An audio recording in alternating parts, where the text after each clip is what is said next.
तो मैं अपने आप को बिल्कुल भी योग्य नहीं समझता। तो सभी भक्तों से आशीर्वाद की याचना करते हुए और इस स्थान की महिमाएं, इस धाम से प्रार्थना करते हुए चैतन्य महाप्रभु से, रामानंद राय से, कि हम इस स्थान पर आए हैं तो अपने जीवन में कुछ बदलाव लेके आए। जिस उद्देश्य से ये वार्तालाप हुई उस उद्देश्य को हम समझ पाएँ और उससे कुछ लाभ उठा पाएँ। तो ये बहुत सुंदर वर्णन चैतन्य चरितामृत मध्य लीला के 8वें अध्याय में है। तो मैं जो सोचा था इसके लिए बहुत समय चाहिए, 1 घंटे के समय में कुछ होने वाला नहीं है। हाँ जी, आवाज़ क्लियर नहीं आई?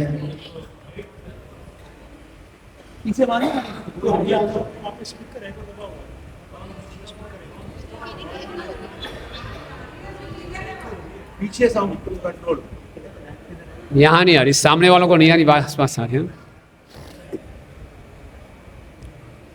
हरे कृष्णा कृष्णा कृष्णा हरे हरे, हरे राम हरे राम। तो आवाज़ आ रही है अभी? हरे कृष्ण या। तो मैं कह रहा था कि ये जो पूरा 8वां अध्याय है, इसको जो मैंने पढ़ा, इसको इको आ रही है, आवाज़ गूंज रही है?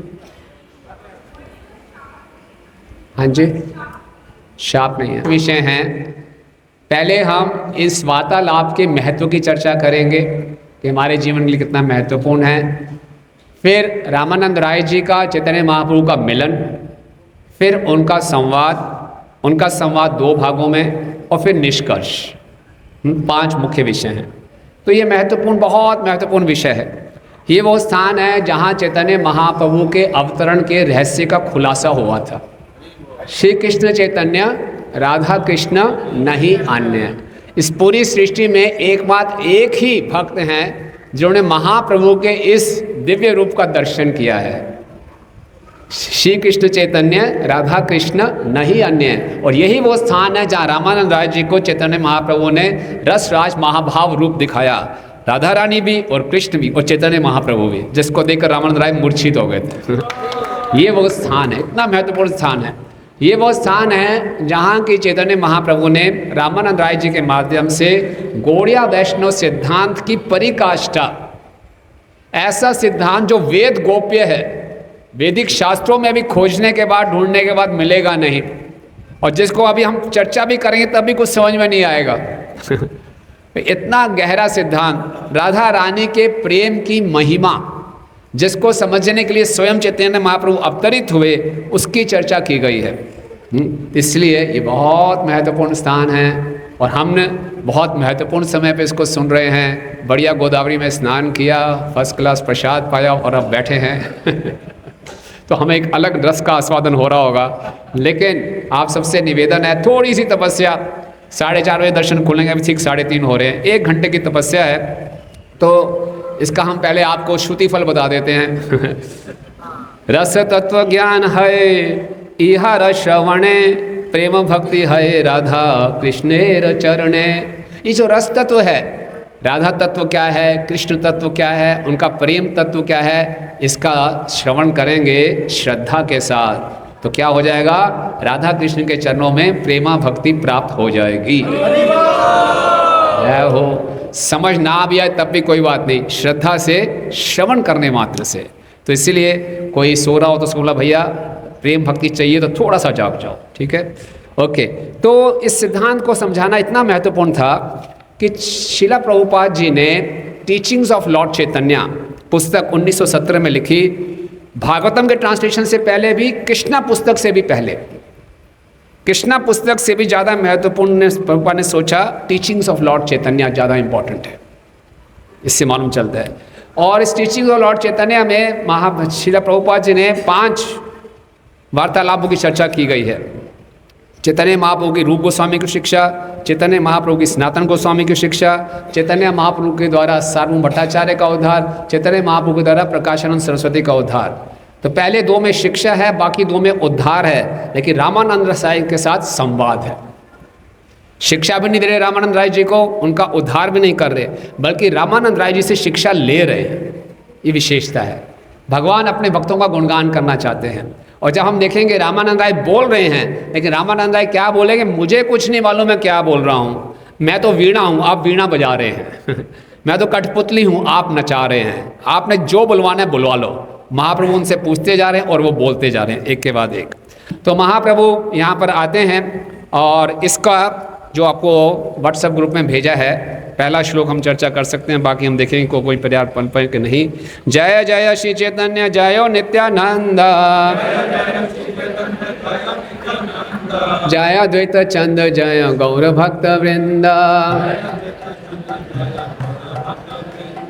जय जय श्री चैतन्य जयो नित्यानंद, जय अद्वैत चंद जय गौर भक्त वृंद।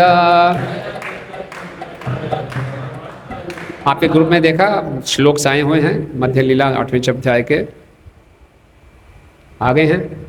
मुरली कृष्ण ने भेजे होंगे अभी, आ गए ना? तो पहला जैसे हमने कल बता रहे थे, हर अध्याय के प्रारंभ में कृष्णदास कविराज गोस्वामी जी उस अध्याय की समरी एक संस्कृत के श्लोक में देते हैं। ये बहुत सुंदर श्लोक है। संचार्य रामा विद भक्त बेघे, स्वभक्ति सिद्धांत चयामृतानि, गौराब्धिरेते रमुना वितरणस्, तद्यत्वरत्नालयतां प्रयाति। श्री चैतन्य महाप्रभु जो गौरांग भी कहलाते हैं, भक्ति विषयक समस्त सैद्धांतिक ज्ञान के सागर हैं। गौरार अवधि चैतन्य महाप्रभु जितने भक्ति के सिद्धांत है उसके सागर हैं। उन्होंने श्री रामानंद राय को शक्ति प्रदान की जिनकी तुलना भक्ति के बादल से की गई है। रामाभृत भक्ति बेधे, पहली लाइन जो है, रामानंद राय जी एक भक्त के बादल हैं, ठीक है, उनको उन्होंने शक्ति प्रदान की।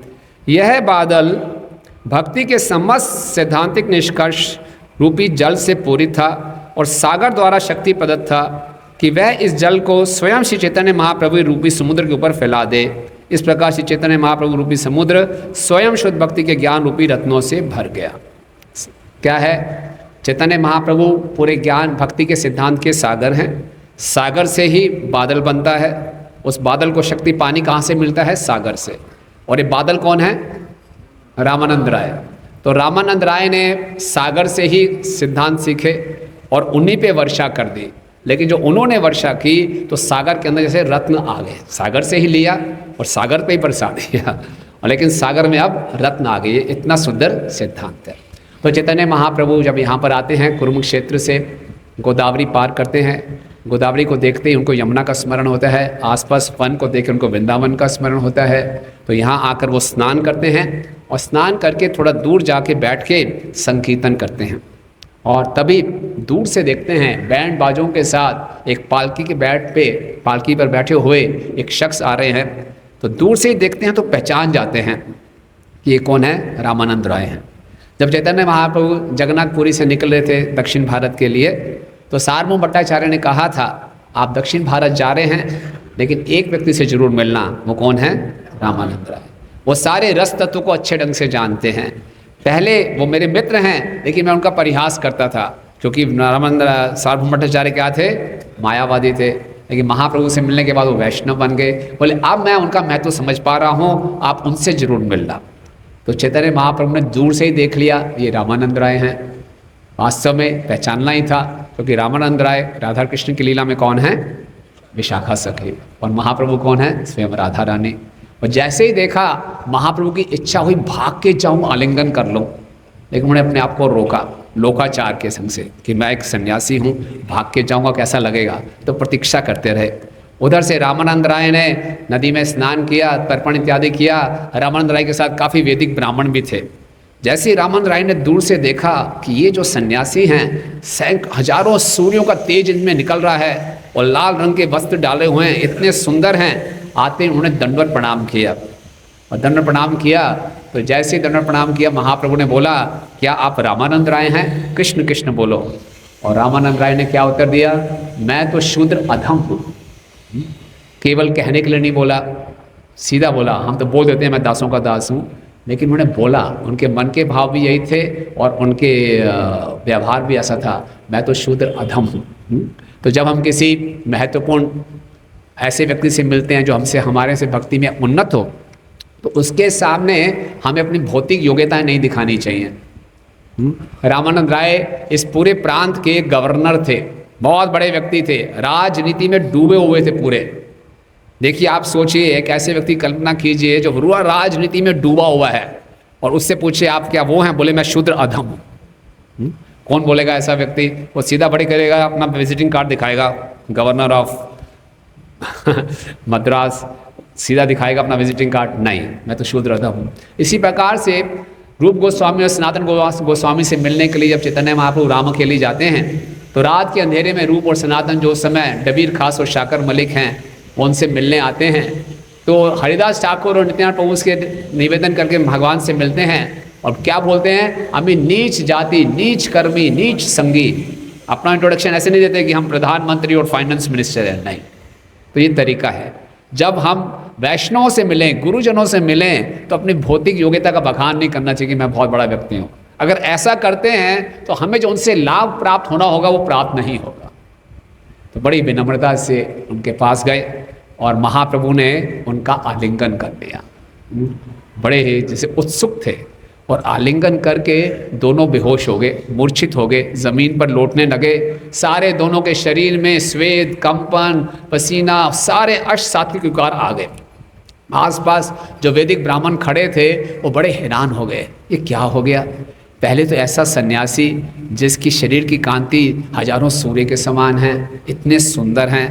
दूसरा ये हमारे गवर्नर साहब को आलिंगन कर लिया। तीसरा उनको देखकर रो रहे हैं, ज़मीन पे लौट रहे हैं, क्या हो रहा है? और ये हमारे गवर्नर साहब को देखिए, ये तो बड़े गंभीर हैं, बड़े शास्त्रों में निपुण हैं, इनको क्या हो गया? ये क्यों जोर जोर से रो रहे हैं? आप देखिए कोई यहाँ पर हमारे नरेंद्र मोदी जी यहाँ पर आए, कोई भक्त उनका आलिंगन करने और दोनों ज़मीन पर लौट के रो रहे हों, तो सारे सिक्योरिटी वाले सोचें क्या हो गया मोदी जी को? तो बिल्कुल ऐसा ही सीन था, ये तो बड़े गंभीर व्यक्ति, हो क्या गया? जब ऐसा देखा तो चैतन्य महाप्रभु और रामानंद राय ने अपनी एक्सटेसी को रोक लिया। वो समझ गए ये जो ब्राह्मण हैं विजातियाँ हैं, स्वजातियाँ नहीं हैं, विजातियाँ हैं। तो हमें क्या सीखना चाहिए कि हम लोग भी कई बार अपनी एक्सटेसी, अपने भावों को थोड़ा आम जनता के सामने ना दिखाया करें, छिपा के रखें, क्योंकि लोग गलत समझते हैं। मैं 2 साल पहले पहली बारी मेरा भारत से बाहर जाना हो रहा था, मैं साउथ अमेरिका में जाना था, तो मैं थोड़ा घबराया हुआ था। तो हमारे एक मंदिर में भक्त परम ब्रह्म प्रभु जो ऑस्ट्रेलिया से आए थे, तो काफ़ी इंटरनेशनल ट्रैवल कर चुके थे। तो मैंने से पूछा प्रभु क्या क्या प्रिकॉशंस लेनी चाहिए, मैं तो फर्स्ट टाइम बाहर जा रहा हूँ। तो बोला प्रभु ठीक है आप जप माला वगैरह करना, लेकिन ना जैसे एयरपोर्ट पे बैठे हो तो हर लोग आपका ड्रेस बड़ा अजीब सा होगा, तो सब आपको नोट करेंगे, तो बड़ा नॉर्मल बिहेवियर करना। तो उन्होंने एक घटना सुनाई।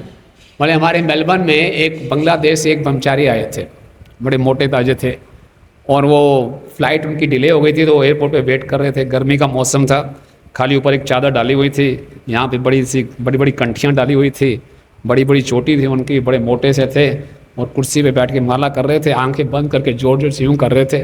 जब आंखें खोली तो आसपास पुलिस खड़ी हुई थी। ये कौन जादूगर व्यक्ति आ गया, क्या क्या कर रहा है और क्या कर रहा है? उनके लिए बड़ी अजीब सी बात है। उसको पकड़ के ले गए पुलिस थाने में, उनके पूरे डॉक्यूमेंट्स वगैरह चेक किए, और पूरा उसने फ़ोन किया, बहुत लंबा चक्कर पड़ गया। तो बोले बाहर विदेश में जा रहे हो तो देखना चाहिए हम स्वजातीय वातावरण में हैं कि विजातीय वातावरण में, उसके हिसाब से हमें आचरण करना चाहिए। तो महाप्रभु ने अपनी एक्सटेसी रोक ली, और फिर महाप्रभु ने कहा कि जब मैं जगन्नाथपुरी से निकल रहा था तो सारू भट्टाचार्य ने बहुत जोर दिया कि मैं आपसे ज़रूर मिलूं, और देखो भगवान की कितनी कृपा है, बिना यत्न के मैं आपसे मिल गया।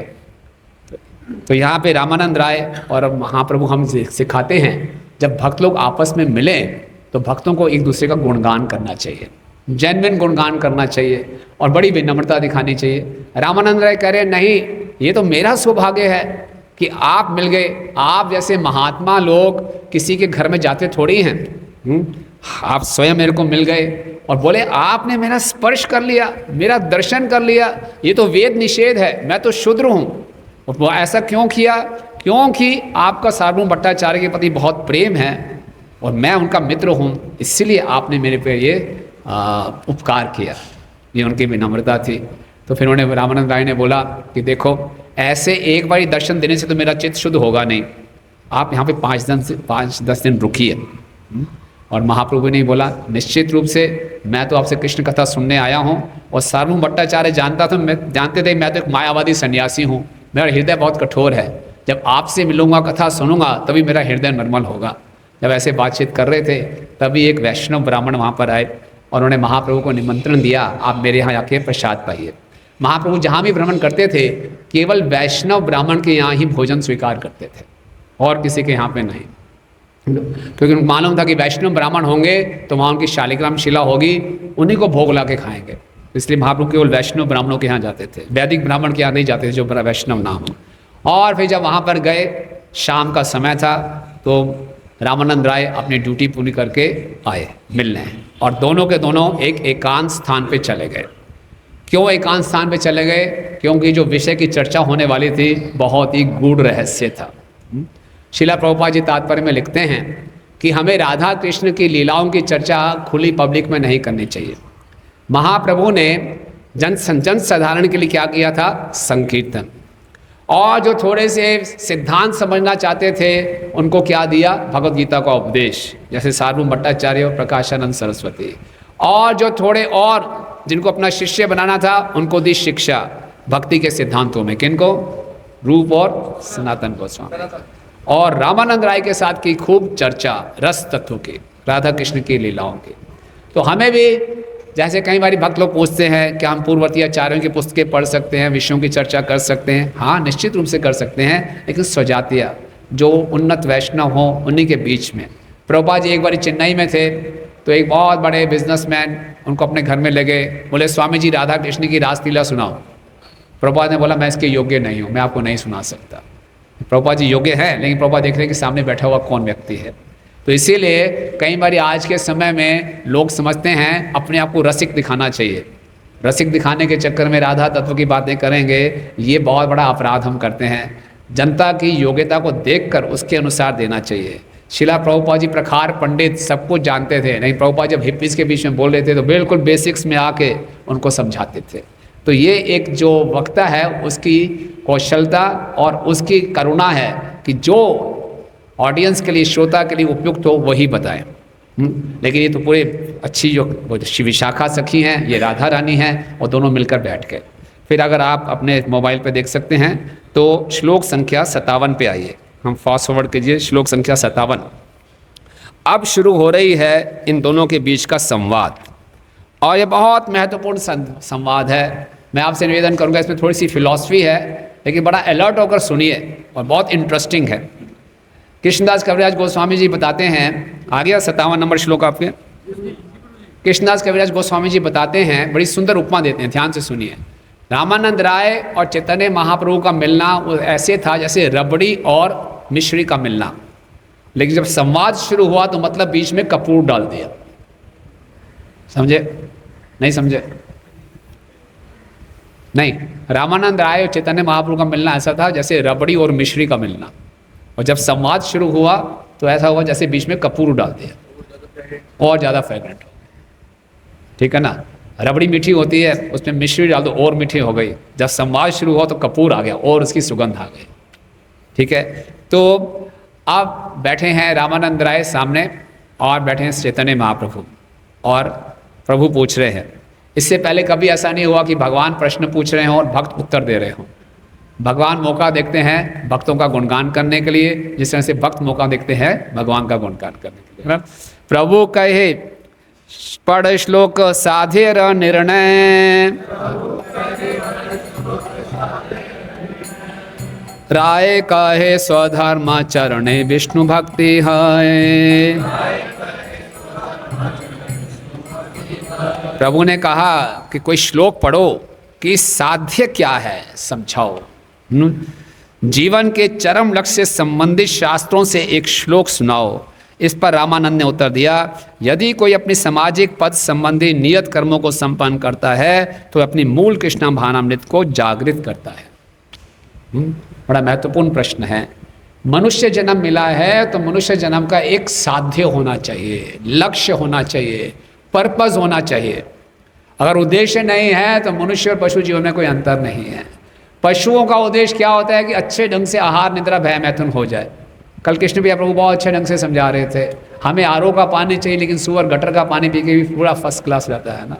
हाथी टनों टन खा जाता है, उसका कोई कोलेस्ट्रॉल हाई नहीं होता, कोई ब्लड प्रेशर हाई नहीं होता, हमेशा स्वस्थ रहता है। तो उनका जीवन का लक्ष्य ये है, कंफर्टेबल लिविंग रहना, और हर जगह वो कंफर्टेबल रहते ही रहते हैं। लेकिन मनुष्य का लक्ष्य क्या है, ये बहुत इंपॉर्टेंट है। आज हम इस राजमुंद्री धाम में आए हैं, हम रामानंद राय जी से, चैतन्य महाप्रभु से यही प्रार्थना करें कि हमारे जीवन का लक्ष्य हमें स्पष्ट हो जाए। अगर जीवन का लक्ष्य हमारा स्पष्ट हो गया, हमारे जीवन की सभी समस्याओं का समाधान हो गया। शिला प्रभुपाद जी बताते हैं, हमारे जीवन की सभी समस्याओं का एक ही कारण है कि हमारे जीवन का लक्ष्य दूषित है। हम भक्ति भी चाहते हैं और भोग भी चाहते हैं, है ना। बोलते हैं हम, ना धनम ना जन्म ना सुंदरिम, अंदर से आवाज आती, हाँ धनम हाँ जन्म हाँ सुंदरिम। और भगवान से ये भी प्रार्थना करते हैं, भगवान मैं बोलता रहा हूँ ना धनम ना जन्म सुंदरिम, इसको सीरियसली मत लेना, बोल रहा हूँ अंदर तो मैं क्या चाहता हूँ, हाँ धनम हाँ जन्म सुंदरी चाहता हूँ, साथ में भक्ति भी चाहता हूँ। तो लेकिन इसी कारण से मन में कन्फ्यूजन रहते हैं, परेशानियाँ रहती हैं। लेकिन आज हम प्रार्थना करके जाएंगे जीवन का लक्ष्य स्पष्ट हो जाए। तो क्या है हमारे जीवन का लक्ष्य, क्या साध्य है? तो रामानंद राय बड़े बेसिक से शुरू हो रहे हैं। बोलो जी, आपने वर्णाश्रम की ड्यूटीज पूरी कर लो, वही जीवन आपका पूर्ण है। जैसे आम संसार में लोग बोलते हैं, बच्चों को पढ़ा लिखा के शादी ब्याह कर दो तो जीवन पूर्ण है जी आपका। सुना आपने ये सब ने, है ना। इस्कॉन में आने से पहले यही सोचते थे, अभी भी आने के बाद कहीं भक्ति इसी चक्कर में अभी भी फंसे हुए हैं। बुरा ना माने कि घर गृहस्थी सही ढंग से चलती रहे, मेरा बिजनेस सही ढंग से चलता रहे, हमारा जीवन पूर्ण है। कैसा लगा होगा चैतन्य महाप्रभु को सुन के? अच्छा नहीं लगा है? नहीं, मूर्ख नहीं बोला तो उसके बाद वो श्लोक सुनाते हैं, वो श्लोक हम नहीं पढ़ेंगे। महाप्रभु क्या कहते हैं, श्लोक 59, प्रभु कहे एहो भाई आगे कहे यार, राय कहे कृष्ण कर्मापर्ण सरसदसार। देखिए, वर्णाश्रम गलत नहीं है, महाप्रभु ने उसको रिजेक्ट नहीं किया। वर्णाश्रम का आता है 4 वर्ण और 4 आश्रम के अनुसार अपने कर्तव्यों को पूरा करना।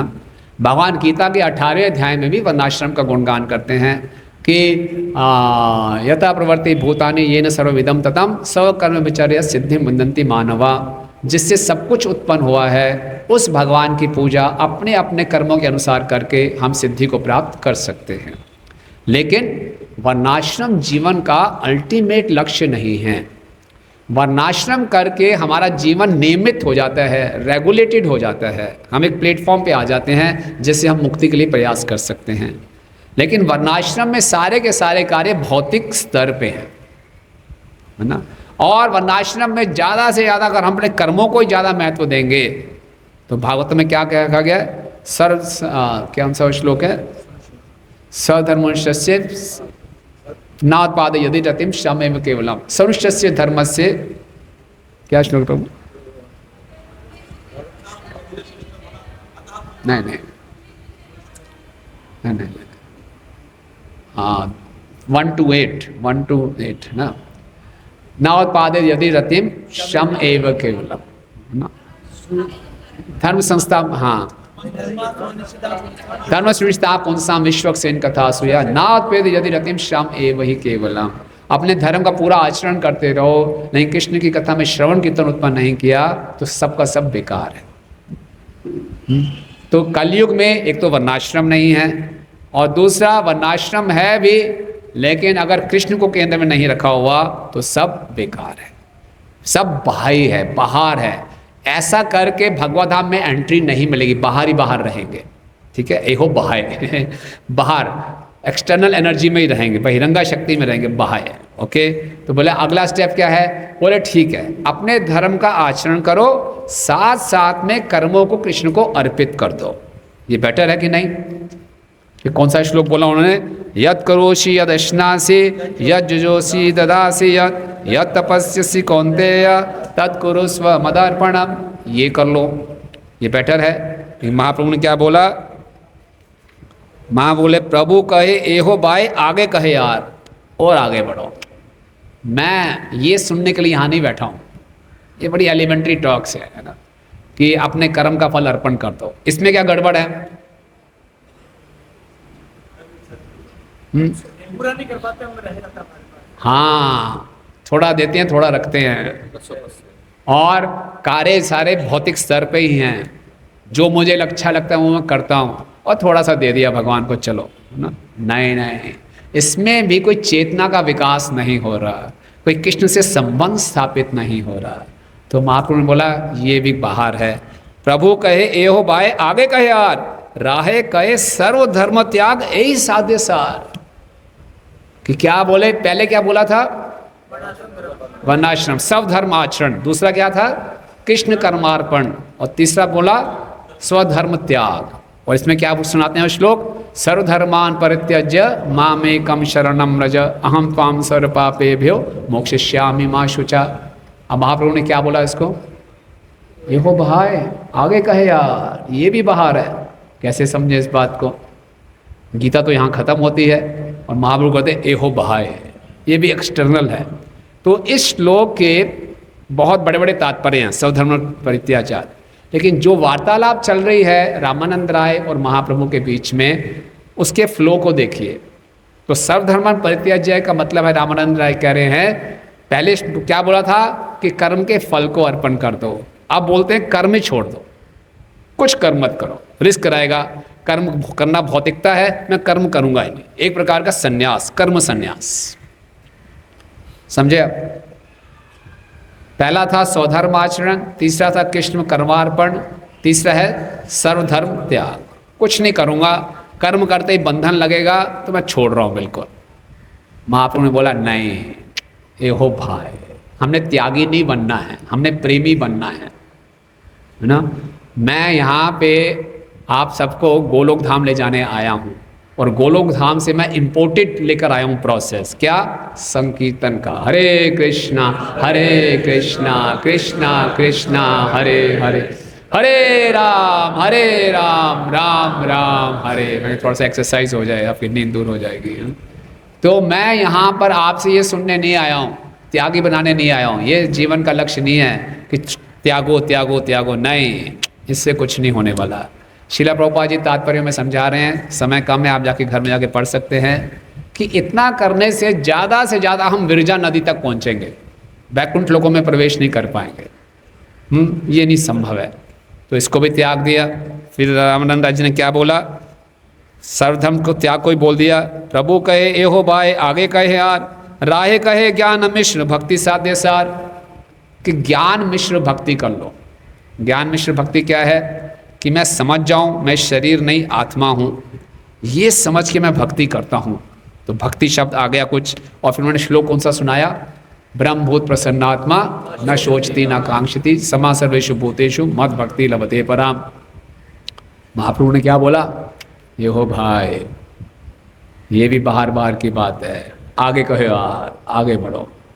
क्यों, इसको क्यों रिजेक्ट कर दिया, बोले ये ज्ञान की बातें मैं, ज्ञान की बात से नहीं, इससे क्या होगा, फिर से तुम ब्रह्म ज्योति तक जाओगे, वो नहीं चाहिए मुझे, मैं शुद्ध भक्ति प्रेमा भक्ति की बात करो। तो इसको भी रिजेक्ट कर दिया। फिर बहुत सुंदर श्लोक सुनाते हैं, आप आइए श्लोक संख्या 67 पे, 67, बहुत ही उन्नत श्लोक है ये, और महाप्रभु इसको बहुत पसंद करेंगे। ओके, देख लिया 67। ये ब्रह्मा जी की प्रार्थना है। ज्ञाने प्रयासे मुदपादस्य नमन्त एव जीवन्ति सन्मुखरितां भवदीयवार्ताम् स्थाने स्थिता श्रुतिगतां तनुवाक्मनोभिः जे प्रायशो अजिज्यतो अप्यसि तैस्त्रलोक्याम्। बहुत सुंदर है। रामानंद ने आगे कहा, ये ब्रह्मा जी ने कहा था, ब्रह्मा जी ने अपने प्रार्थनाओं में कहा था, हे प्रभु, जिन भक्तों ने परम सत्य के बारे में निर्विशेष ख्याल को त्याग दिया है और जिन्होंने चिंतन के दार्शनिक सत्यों के बारे में विचार विमर्श करना त्याग दिया है, उन्हें स्वरूप सिद्ध भक्तों से आपके नाम रूप लीलाओं और गुणों के बारे में श्रवण करना चाहिए। उन्हें भक्ति के नियमों का पूर्णतः पालन करना चाहिए और अवैध संबंध, जुआ, नशा तथा पशु हत्या से दूर रहना चाहिए।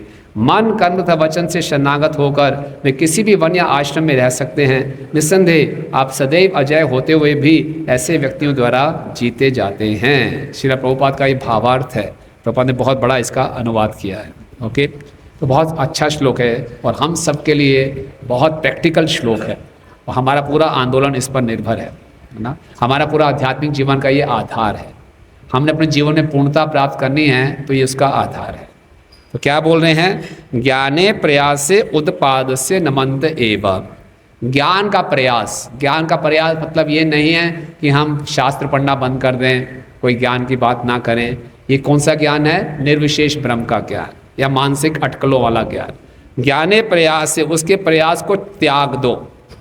नमंत एव, और बहुत शरणागत हो जाओ। जीवंती सन्मुखारिताम भवदीय वार्ताम। कैसे जीवन जियो? बड़े बड़े शुद्ध भक्तों के, जो कि प्रामाणिक गुरु परंपरा में आ रहे हैं, उनके मुख से भगवान के श्रवण करो, भगवान की कथा का श्रवण करो। कहाँ श्रवण करें? स्थाने स्थिता श्रुतिगताम तनुवाक मनोभि। जिस स्थान में हो उसी स्थान में रहो। वर्ण या आश्रम चेंज करने की आवश्यकता नहीं है, घर त्यागने की आवश्यकता नहीं है। क्या करो? बड़े नमंत होते हुए, शरणागत होते हुए। कैसे शरणागत होते हुए? अपने शरीर से, वाणी से, मन से शरणागत होते हुए शुद्ध भक्तों के मुख से श्रवण करो। ऐसे जीवन बिता दो। ऐसे जीवन बिता दोगे तो क्या कर दोगे? जो भगवान अजीत है उनको भी आप जीत लोगे, और जैसे यहाँ जीवन जी रहे हैं गोलोक धाम में भी आप जीवन जियोगे। हरि बोल। क्या क्या करना है? ज्ञान का प्रयास, ज्ञान का प्रयास, मानसिक अटकलें छोड़नी है, फिर कथा सुननी है, भगवान की कथा सुननी है, पूर्ण रूप से शरणागत होगी। कैसे? मनसा वाचा कर्मणा।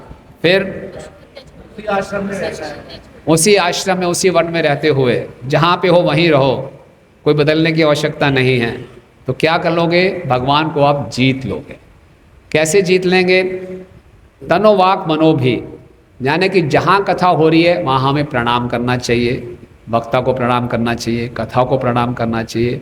वाणी से भगवान की कथा को गाना चाहिए। मन से जो हम सुनते हैं उस पर पूरी श्रद्धा होनी चाहिए। मन से उसका आदर करना चाहिए, उसको जीवन में उतारने का प्रयास करना चाहिए। हमारा जीवन इसलिए बना है कि हम जो श्रवण करते हैं, श्रवण 1 घंटे की क्लास नहीं है। हम सोचते हैं 1 घंटे हमारा श्रवण हो गया, नहीं, उसको मन में उतारना है, मन से उसका चिंतन करना है, पूरी श्रद्धा से सुनना है और शरीर से उसका पालन करना है। ये नहीं बस सुन दिया, ठीक है जी, श्रवण हो गया हमारा। क्या हम शरीर से उसका पालन कर रहे हैं, मन से उसको स्वीकार कर रहे हैं कि नहीं कर रहे? पूर्ण रूप से शरणागत हो गए। नमंत एव, इस ढंग से जीवन जीना है। आप जो कर रहे हैं करते रहिए। आप विद्यार्थी हैं, आप बिजनेसमैन हैं, आप गृहिणी हैं, करते रहिए। पहले श्लोक में वर्णाश्रम को बोला था एहो बहाए, अब करें स्थाने स्थिता श्रुतिगताम। जिस वर्णाश्रम में उसको रहने दो, लेकिन ये ऐड करो। इसमें और उसमें अंतर क्या है? इसमें हमारा शरीर, हमारी वाणी, हमारा मन पूर्ण रूप से कृष्णमय हो रहा है। उसको पूरा एब्जॉर्ब कर रहे हैं हम भगवान की कथा में। तो ये जो है हमारी प्रेमा भक्ति का आधार है। यहाँ से हमारे जीवन की सिद्धि का आधार शुरू होता है। ये पूर्णता का, यहाँ से हमारी जीवन में पूर्णता आनी शुरू होगी। हम इस ढंग से अगर श्रवण करेंगे तो भगवान के शरीर को, भगवान की वाणी को, भगवान के मन को काबू कर लेंगे। जो भक्त ऐसे श्रवण करते हैं, भगवान का शरीर उनके पास आ जाता है। कौन सा उदाहरण है आपके पास? किसी भक्त ने ऐसा श्रवण किया, भगवान उनके पास आ गए। रुक्मिणी जी भगवान के बारे में सुनती थी, वो आई, है ना। और हम ऐसे श्रवण करेंगे तो भगवान की वाणी को काबू कर लेंगे। कौन सा उदाहरण है? कि भगवान अपनी वाणी से उस भक्त का गुणगान करते हैं। हनुमान जी के बारे में, यस, राम जी गुणगान करते थे। अगर हम ऐसे श्रवण करेंगे, हम भगवान के मन को काबू कर लेंगे। भगवान का मन हमेशा उस भक्त के बारे में सोचता रहेगा। भगवान राम अपने भक्तों के बारे में सोचते हैं। भगवान का एक नाम है हरि मेध से। हरि मेध से का अर्थ है कि भगवान हमेशा चिंता करते रहते हैं इन बद्ध जीवों का उद्धार कैसे करूं। विशेषकर जो भगवान के बारे में ऐसा श्रवण कर रहे हैं उनको विशेष ध्यान देते हैं। द्रौपदी के बारे में सोच रहे हैं, पर अम्बरीश महाराज के विषय में बता रहे हैं भगवान कि मैंने तो अपना हृदय उसको दे रखे। अर्जुन के बारे में सोच रहे हैं।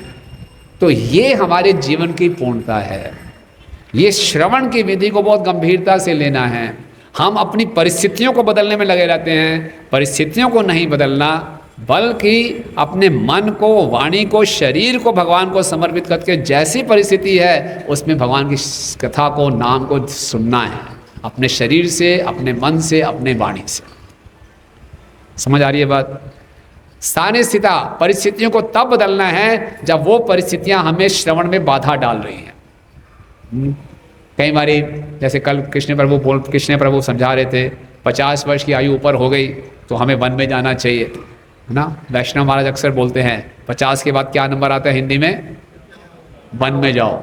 51 में नहीं गए तो फिर 52 में चले जाओ। तरीपन में फिर छूट दे दी, क्या आया फिर? 54 में चले जाओ, 57 तक तो चले जाओ, 58 तक तो जाओ। श्रील प्रभुपाद की जय। तो वन में तो है नहीं, तो वन में क्या कर रहे हैं? आज में वानप्रस्थ क्या है कि घर में ही रहना है तो रहें, लेकिन पूरा का पूरा समय क्या करें? भगवान के श्रवण कीर्तन में बिताएं। हम चेक करें हमारा मन किस में रमा हुआ है, हमारा शरीर किस में कहाँ समर्पित है। ये श्रवण इस ढंग से करना है कि मन, वाणी और शरीर से हम नमंत इव जीवंति सन्मुखारितम, और इस ढंग से हम जीवन जिएंगे तो जीते जीते गोलोक धाम में ऐसे जीवन जिएंगे। ठीक है, समझ आ रही बात? तो ये तो महाप्रभु ने इसको सुनकर क्या कहा? महाप्रभु ने ये नहीं कहा एहो भाई, महाप्रभु ने बोला एहो हाय। ये ठीक है, कुछ ठीक है, क्योंकि अब आपका कृष्ण के साथ संबंध स्थापित होना शुरू हो रहा है। पहले जितनी भी चीज़ें बताई थी कोई कृष्ण के साथ संबंध नहीं था, अब कुछ कृष्ण के साथ पर्सनल संबंध स्थापित हो रहा है। प्रभु कहे ए हो हाय, आगे कहे यार, राय कहे प्रेम भक्ति सर्वसाध्य सार। राय ने कहा प्रेमा भक्ति करनी है। प्रेमा भक्ति कैसी होती है? श्लोक संख्या 69 निकालिए। श्लोक संख्या 69 में बता रहे हैं, नानोपचार कृत पूजनमार्थ मंधो प्रेमणैव भक्त हृदयं सुख विद्रुतं स्यात्।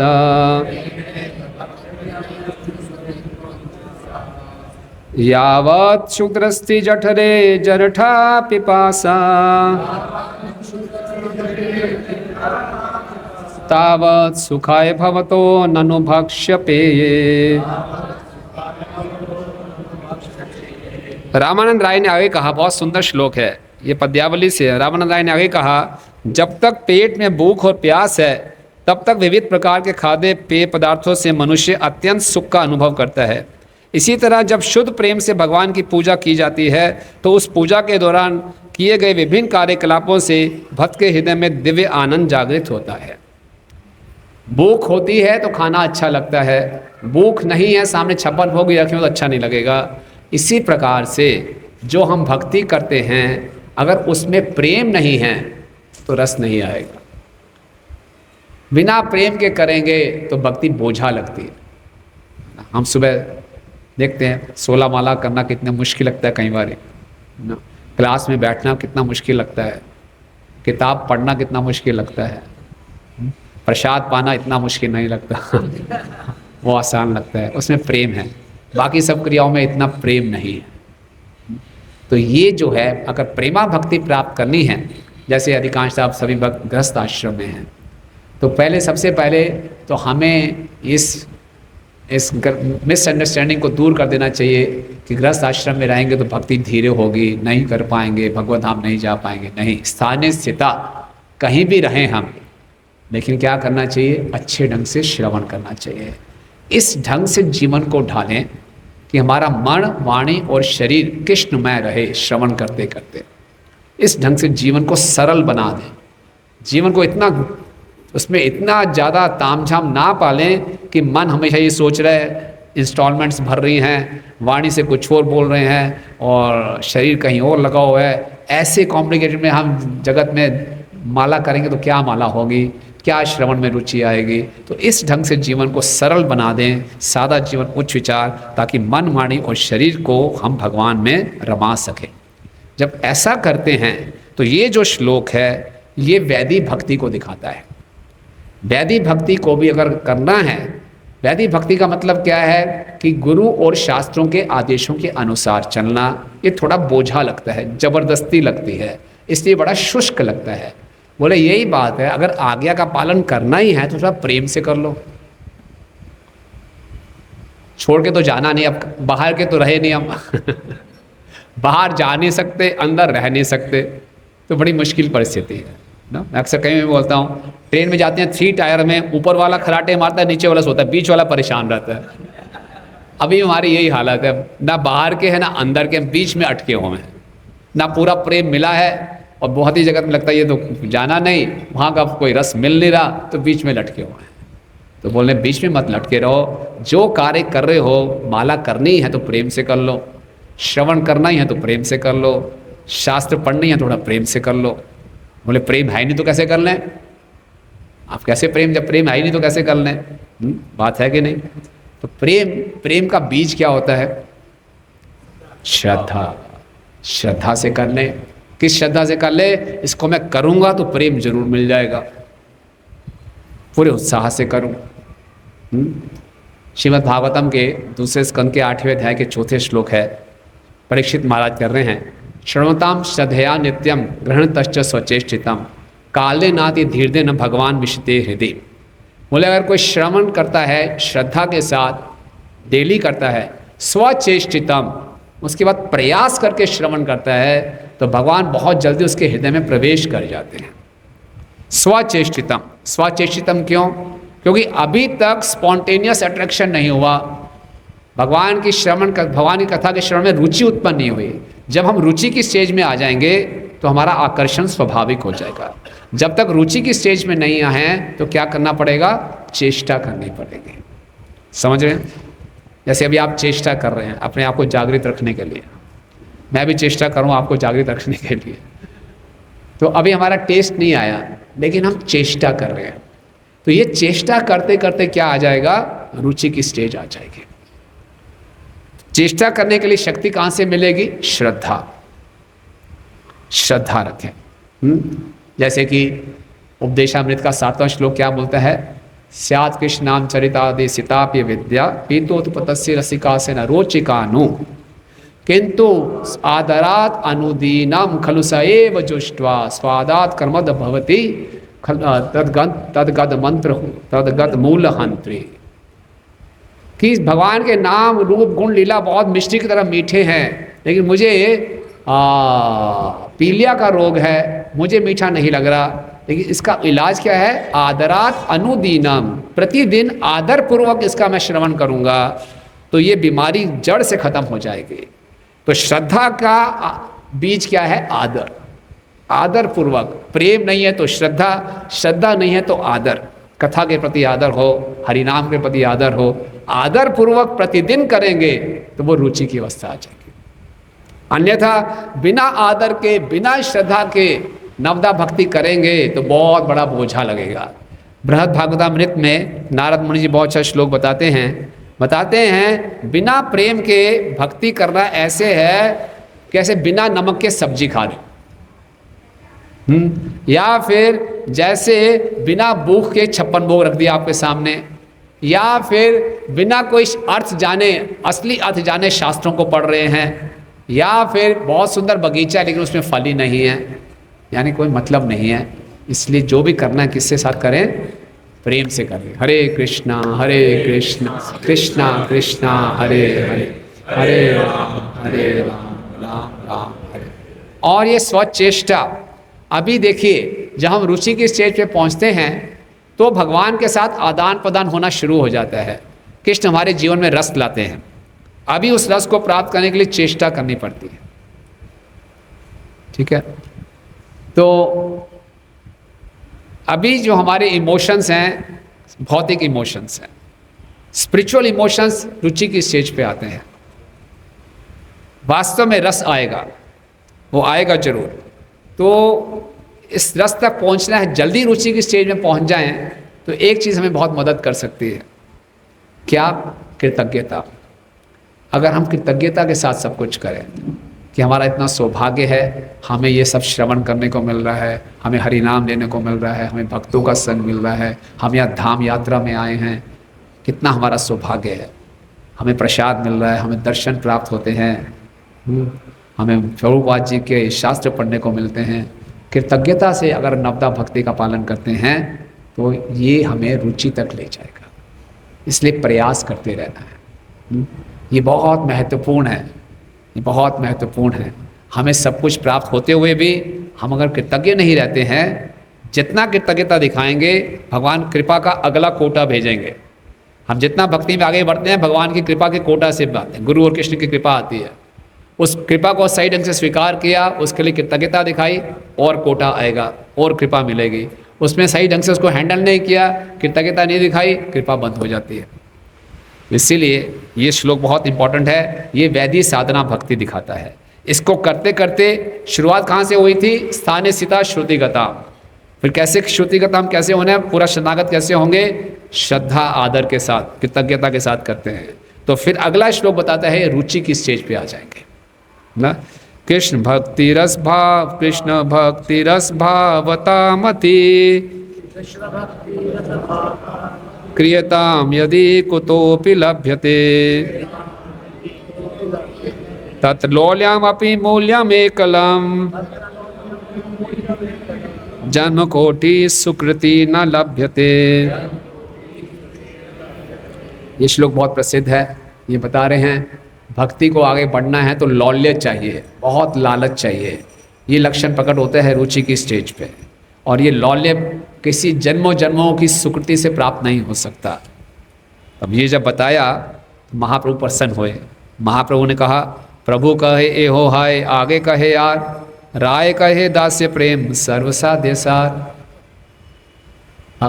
भगवान संतुष्ट होने वाले नहीं है, बहुत ऊंचाई तक ले जाने भगवान, आगे बढ़ो।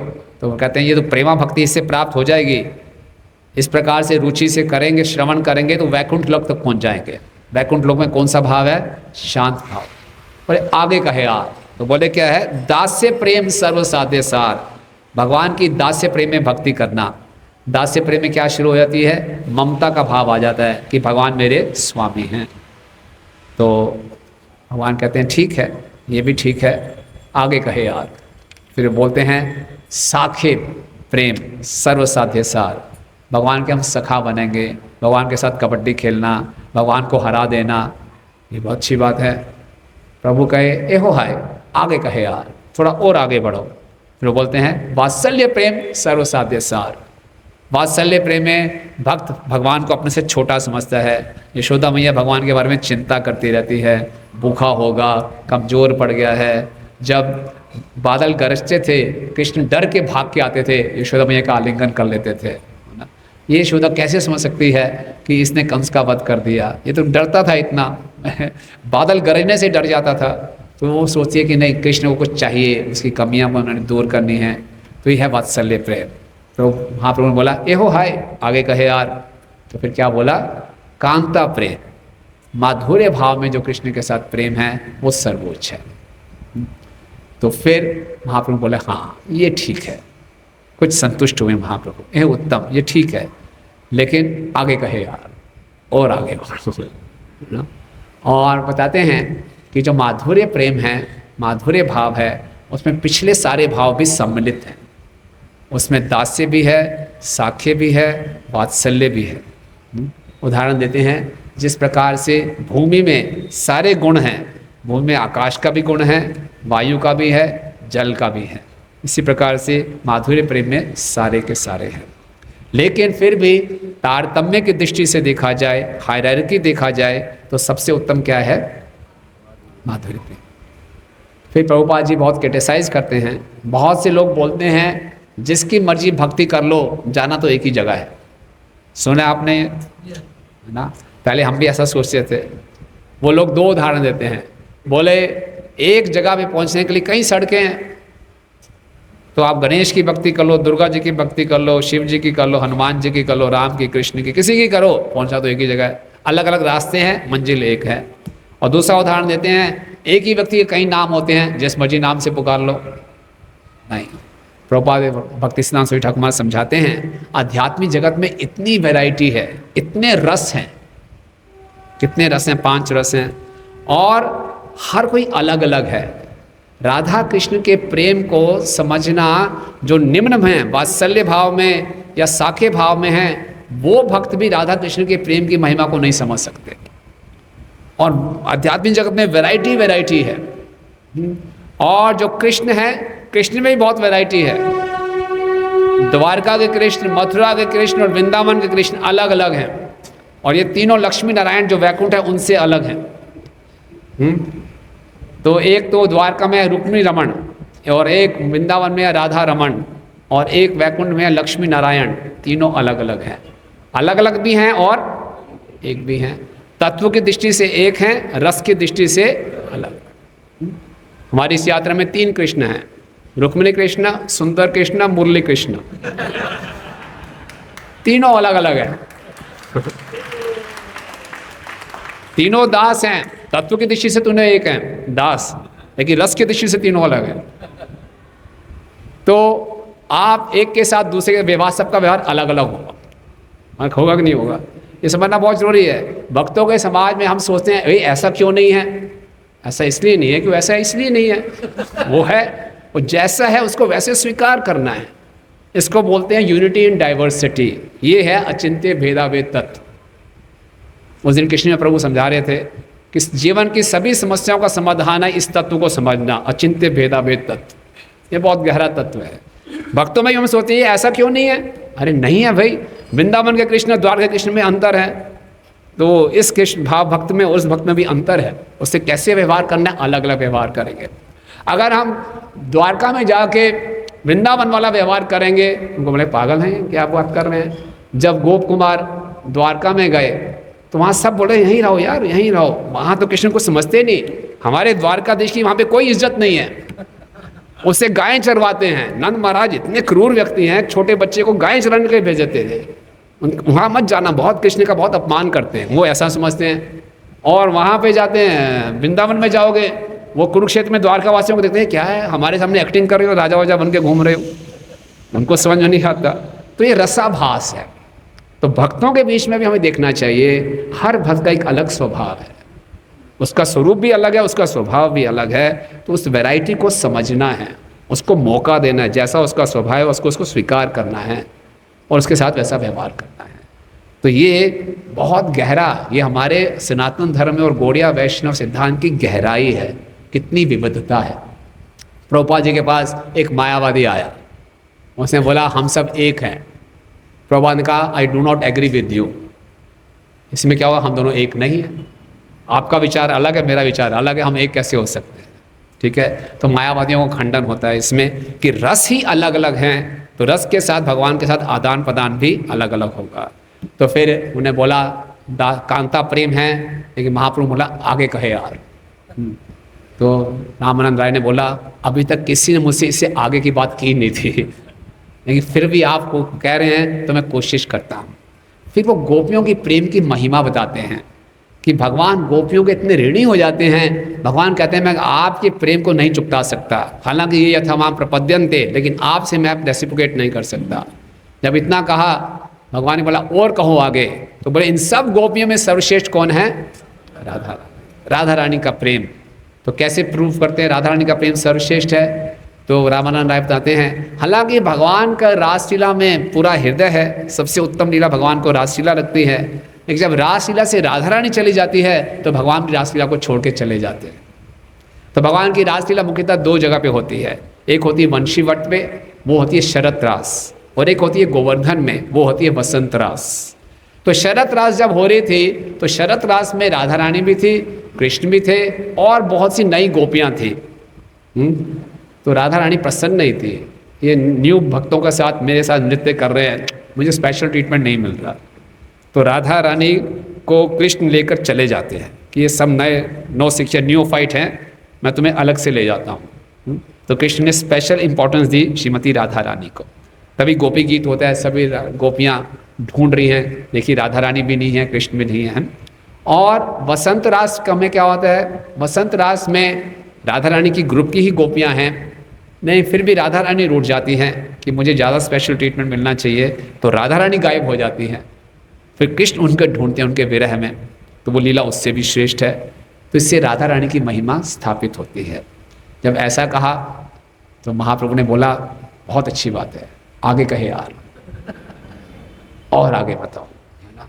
और इससे आगे क्या बताऊं? फिर वो बताते हैं, मुझे बताओ, ये तो साध्य की अवधि है, सर्वश्रेष्ठ जगह तक तुम पहुंच गए हो, लेकिन अब मुझे तुम कृष्ण तत्व, राधा तत्व, प्रेम तत्व बताओ। फिर वो कृष्ण तत्व बताते हैं कि कृष्ण सब कारणों के कारण हैं, लेकिन कृष्ण असली कामदेव हैं। हर कोई कृष्ण से आकर्षित हो जाता है। वास्तव में इस संसार में हम कृष्ण को भूले हुए हैं तो भौतिक कामदेव से आकर्षित हैं। असली कामदेव से आकर्षित हो जाएं कृष्ण, यही प्रार्थना करनी चाहिए कि आप असली कामदेव हैं, मेरा आकर्षण आपके प्रति हो जाए। जिस प्रकार रूप गोस्वामी जी प्रार्थना करते हैं, एक युवती युवक से और एक युवक युवती से उनका स्वाभाविक आकर्षण है, हे कृष्ण मेरा भी आपके प्रति वैसे आकर्षण हो जाए, आप असली कामदेव हैं। तो सब कृष्ण के तत्व की चर्चा के बाद राधा रानी के तत्व की चर्चा करते हैं कि राधा रानी आलाधनी शक्ति हैं। आलाधनी शक्ति इसका सार है प्रेम, प्रेम का सार है महाभाव, महाभाव का जो स्वरूप है वो श्रीमती राधा रानी है। राधा रानी का जो शरीर है वो कृष्ण के प्रेम से बना हुआ है। हम समझ में नहीं पाएंगे क्या है। उनका जो शरीर है वो कृष्ण प्रेम से बना हुआ है। उनके जो कान हैं वो कृष्ण की कथाएं हैं। इस ढंग से वर्णन किया गया पूरा चैतन्य चरितामृत में, बहुत गहराई में वर्णन किया गया है। तो जब ये सब बताते हैं और फिर राधा और कृष्ण की प्रेम की कुछ लीलाओं को सुनाते हैं तो महाप्रभु का लालच और बढ़ता है, आगे कहे यार और आगे बढ़ो। तो रामानंद राय बोलते हैं इसके आगे तो पागलपन है, बस वह प्रेम विलास विवर्त बोलते हैं। आप कहो तो सुनाऊं मैंने अभी अभी एक कविता लिखी है, वो सुनाने लगते हैं, चैतन्य महाप्रभु उनके मुख के अपना हाथ रख देते हैं, बस बहुत हो गया यहीं तक रहो। फिर दोनों आलिंगन करते हैं। ये तो पहले दिन की कथा है, बोले अगले दिन फिर आएंगे, फिर मिलते हैं। तो अगले दिन चैतन्य महाप्रभु रामानंद राय से रैपिड फायर क्वेश्चंस पूछते हैं। सबसे बड़ी विद्या क्या है? बोले राधा कृष्ण का ज्ञान। सबसे बड़ा धन क्या है? राधा कृष्ण का प्रेम। सबसे बड़ा दुख क्या है? भक्तों से विरह। सबसे बड़ा सौभाग्य क्या है? भक्तों का संग। इस प्रकार से एक एक प्रश्न उत्तर चलता है। इसके बाद रामानंद राय बोलते हैं आपकी कृपा से मुझे सब कुछ प्राप्त हो गया, अब मेरा कुछ संशय मेरा दूर कर दीजिए। बोले क्या? बोले कभी मैं आपको सन्यासी के रूप में देखता हूँ, कभी यही रूप मुझे श्याम सुंदर रूप में दिखाई देता है, कभी यही रूप मुझे आप सोने की गुड़िया दिखाई देते हो। आप क्या छुपा रहे हो मुझसे? साफ साफ बताओ ना आप कौन हो। मैं समझ गया कि आप श्री कृष्ण हो जो राधा रानी के भाव में आए हो, प्रेम का आस्वादन करने आए हो, ये अपना खुलासा करो। चैतन्य महाप्रभु बोलते हैं आप राधा कृष्ण के प्रेम में इतने डूब गए हैं, हर जगह आपको राधा कृष्ण दिखाई दे रहे हैं। तो रामानंद राय बोलते हैं मेरे साथ धोखेबाजी मत करो, मैं सब जानता हूँ आप क्या हैं। तब जब ऐसा करते हैं तो चैतन्य महाप्रभु उनको अपना महारास और महाभाव रसराज रूप दिखाते हैं। वही चैतन्य महाप्रभु रामानंद राय के सामने राधा कृष्ण के रूप में प्रकट हो जाते हैं। जैसे ही रामानंद राय ये देखते हैं वो मूर्छित हो जाते हैं और महाप्रभु उनका स्पर्श करके उनको वापस चेतना में लाते हैं और बोलते हैं ये परम रहस्य है, किसी को ना बताना। क्यों ना बताना? किसी को बताओगे तो लोग कहेंगे पागल है ये, लोग मेरा मजाक उड़ाएंगे। लेकिन मैं भी पागल हूँ, तुम भी पागल हो। सब नौकरी वोकरी छोड़ो, जगन्नाथपुरी में आ जाओ, हम रोज कृष्ण कथा की चर्चा किया करेंगे। बोले ठीक है। तो 10 दिन ऐसे बीत जाते हैं और महाप्रभु फिर जगन्नाथपुरी में चले जाते हैं और रामानंद राय प्रतापरुद्र की नौकरी छोड़कर जगन्नाथपुरी में जाते हैं। रामानंद राय बहुत विशेष व्यक्ति हैं। गृहस्थ आश्रम में होते हुए भी महाप्रभु ने बोला मैं मायावादी सन्यासी हूँ, लेकिन आप गृहस्थ आश्रम में हैं, आप शूद्र हैं, मैं ब्राह्मण पे हूँ, लेकिन क्या किबे विप्र किबे न्यासी शूद्र के नया, यही कृष्ण तत्ववेता से ही गुरु है, मैं आपको गुरु के रूप में स्वीकार कर रहा हूँ। तो ये बहुत सुंदर शिक्षा रामानंद राय हमें देते हैं। हम किसी भी आश्रम में क्यों ना हो, हम कृष्ण तत्व को जान सकते हैं। कहाँ से शुरुआत करनी है हमने? शुरुआत कहाँ से है? श्रवण से। स्थाने स्थिता श्रुतिगताम। कैसे श्रवण करना है? तनुवाक मनोभी, अपने मन और वाणी और शरीर को समर्पित करते हुए कृष्ण में से, कृष्ण से पूरा उसको सैचुरेट करने से बोलते हैं। पूरा कृष्णमय करते हुए आगे बढ़ेंगे।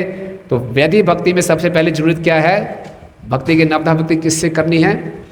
श्रद्धा, आदर और कृतज्ञता के साथ। और फिर हो जाएगा लालच, लौल्य उत्पन्न होगा, और ये हमें प्रेमा भक्ति तक लेकर आएगा। अगर हम यहीं पे अटक जाते हैं, श्रवण में हम करते हैं, केवल कान में थोड़ा बहुत कान लगाते हैं, वो भी पूरा कान नहीं लगाते, वाणी और शरीर तो दूर की बात है, और फिर भक्ति के हर अंग को अगर हम श्रद्धा, आदर और कृतज्ञता के साथ नहीं करते, तो आगे बढ़ना बड़ा मुश्किल हो जाता है।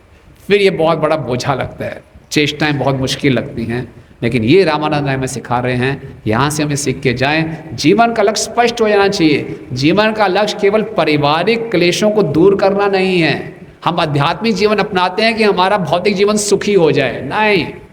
आध्यात्मिक जीवन भौतिक जीवन को सुखी बनाने के लिए नहीं है, ये रामानंद राय क्लियर कर रहे हैं। कितनी ऊंची ऊंची बातें हैं और हम छोटी छोटी बातों में फंसे हुए हैं। तो जब बड़ा सोचेंगे तो छोटी छोटी बातों को सहन करने की शक्ति अपने आप आ जाएगी।